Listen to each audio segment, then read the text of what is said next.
Welcome to the 2023 Heart of America Athletic Conference Baseball Media Day. I'm your host, Stephen Davis, and right now we're joined by Baker University head baseball coach Ryan Goodwin and Brian Hawkins. Coach Brian, how you guys doing? Doing great, Stephen. Doing good. Coach, let's start with you. Tell us about the guy sitting next to you. Tell us about Brian and what he means to your program right now. Brian is basically the type of player any coach would want to have. He is our hardest worker in the weight room. You know, he's kind of a self-built guy. You know, he came from a very small high school, and you know, he's my type of guy that, you know, he just loves to play the game, and he because of his career, you know, with COVID and everything, he's one of those guys taking advantage of that extra year right now, with dreams of hopefully going on to play some independent ball at least after this. But it's his leadership on the field, his work ethic. It's all stuff you want guys to buy into, and you want all the younger guys to see. And I can't say enough good things about this guy and the player he's built himself into. Brian, take us through where you are academically and what is that hometown of yours the coach was referring to? My hometown's a really small town called Scranton, Kansas. Population 700, and I had a graduating class of 76. So definitely small origins. Now I'm getting my master's here at Baker. My third school is at KU for a little bit. And yeah, I'm getting a master's in business administration. And I'm glad to have ended up here in Baldwin. Very cool. Well, you had a terrific season last year at the plate, first team all conference. What went well for you, and how do you repeat it this year in 2023? Yeah, it was the year that I was hoping to have my whole college career. Something I knew I could do. Went well for me. And two-strike hitting, I was happy with. In for average is my goal, and you know, let the power just come. And today, I mean, this year, I'm just kind of trying to just put that on the back burner, not really thinking about last year, just thinking about trusting the process. You know, my favorite thing. I love the training. You know, I love practicing. I love working and getting better. So that's basically all I can think of right now is just one day at a time, try to get better every single day, and that'll take care of itself once the season starts. Brian, you guys have a new turf field. How excited are you guys to get going in the new stadium there on campus? I can't wait. The turf field has been incredible. It's been an incredible gift for us. We're all really thankful. And just as much as that, we're all really thankful for the indoor that we have in here now. The facilities we have to get the reps we need every single day has been just an incredible help. It's been, we couldn't ask for more, for sure. What about from your perspective? Brian mentioned the indoor as well. How have the facilities changed the program for you? I think you can just see it in the numbers. You know, I talked with the previous coach, Mayfield Hand, just about a week and a half ago, and you know, since Sauterfield has been here, the old record, me and him had a team tie at 24 home runs, and 1 year with the indoor, we shattered that with 65. And it's just the amount of reps we can get guys on a weekly basis in the cages, even pitchers, being able to do different things, more mound work.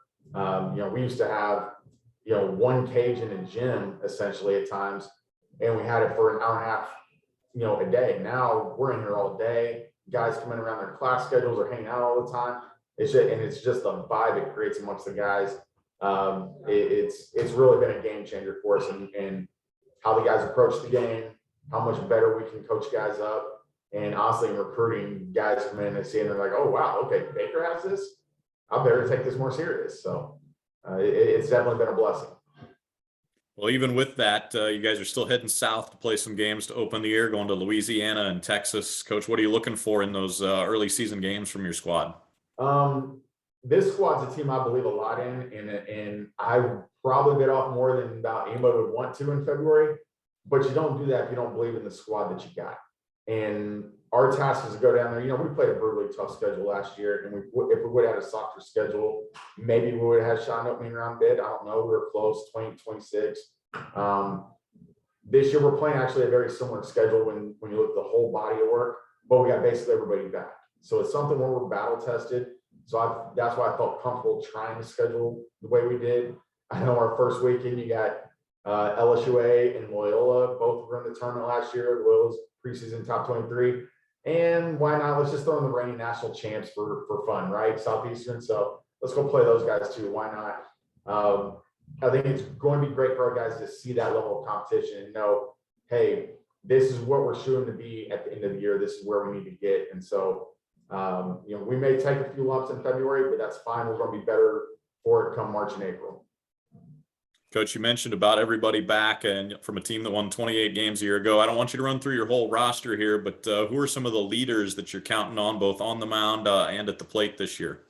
I would say definitely at the plate, guys like Brian and John Rayburn, they were first team all conference guys last year. A guy like Tucker Flores made some huge jumps at shortstop. Peyton Lewis coming back. We even had a guy back from our 2019 team because of the facilities. Cooper Carlin that's in the mix too. Jared Perini has been in center field for us now for like 4 years. We've got a lot of different guys. I think that's really the strength of this team is the depth of our lineup.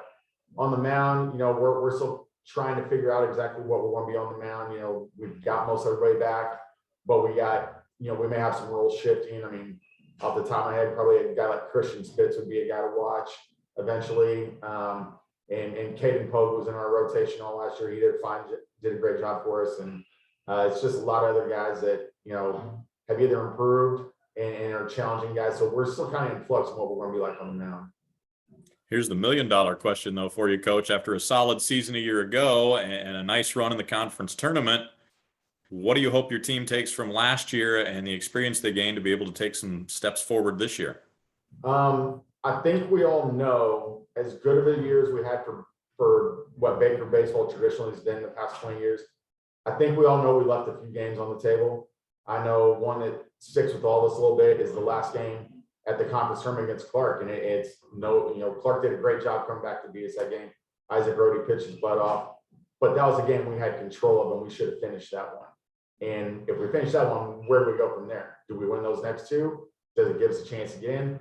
I think we all know we are talented enough to get there. Now it's our carrot is to get there, to get to that opening round and see what happens. You look at teams like last year that were in that Central Methodist, we split with MNU. We went 1-3 against, but 2 of those games were really swing games that could have gone either way, and they make it to the World Series. So we know we're close. Now we just got to go win and specifically win some of those close games and do the little things right.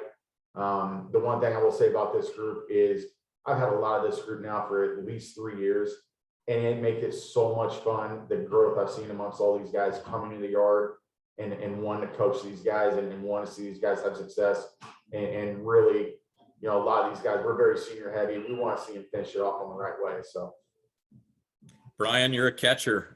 Any MLB catchers or guys we've heard of that you try to model your game after a bit? Anybody that's a favorite for you to watch?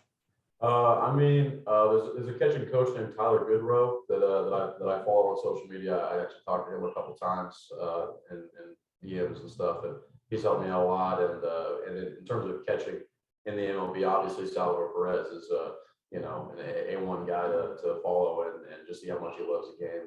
And then JT Realmuto is pretty much just holding down the catcher spot right now. But really, as a whole, the catching position has been an exciting position to watch the last 3 to 5 years, how it's changed since I was coming up as a kid. There's been a lot of things about it that it's becoming a more athletic position, and it's fun to see. Brian, I'm here all the time. What a grind it is to play in the hard on a weekly basis, on a game by game basis. How much tougher is it being a catcher doing that same grind? It's tougher. I wouldn't change it for the world. Definitely going to bed with sore knees a lot last year. But like I said, I would do it every day if I could. I wouldn't rather do anything else. Coach, we'll wrap it up with you. You're obviously very familiar with the Heart going into year 8 now at Baker. How tough is this conference in baseball, especially with the national level success reaching the NAIA World Series the last few years? I definitely think we're a conference that maybe when I got here, we may not have been quite on the national map. We are now. What Central Methodist did 2 years ago, MNU, I think a lot of people, they think they got the World. Well, they knocked off a really good Oklahoma City team to get there. And they showed how deep our conference is. Clark was good enough to be in there last year. I was fortunate enough to go work the World Series last year, so I got to see all 10 teams up close and personal.